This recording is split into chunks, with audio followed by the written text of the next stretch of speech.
युद्ध क्षेत्र में घायल अंगराज कर्ण भगवान श्री कृष्ण से पूछते हैं, हे केशव, आचार्य द्रोण ने मुझे शिक्षा देने से मना कर दिया क्योंकि मैं उनकी नज़र में क्षत्रिय नहीं था।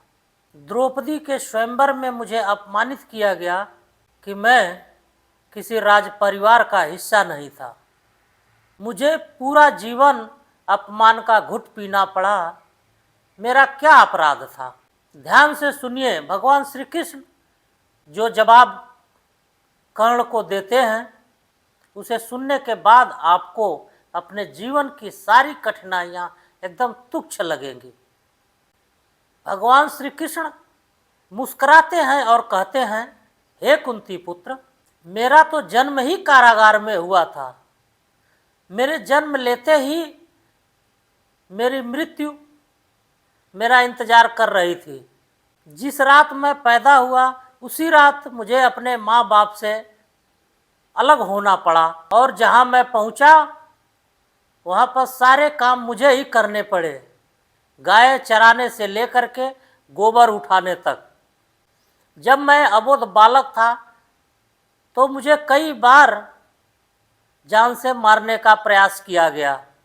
मेरा तो सगा मामा ही मेरी जान का दुश्मन था। मेरे जीवन में चुनौतियां कहाँ कम थी।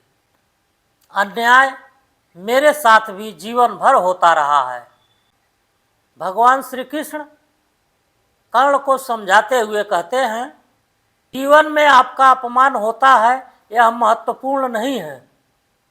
महत्वपूर्ण यह है कि आप उस अपमान का जवाब कैसे देते हैं। कर्ण जीवन भर अपने साथ हुए अपमान को सोच करके दुखी होते रहे और उनका मन कड़वाहट से भरा हुआ था और कभी अपने साथ हुए अन्याय को भूल नहीं सके।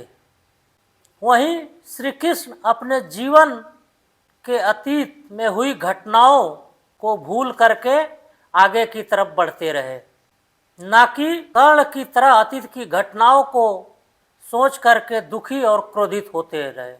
आप भी अपने जीवन के अतीत की घटनाओं को सोच करके दुखी मत होइए, आगे की तरफ बढ़ते रहिए।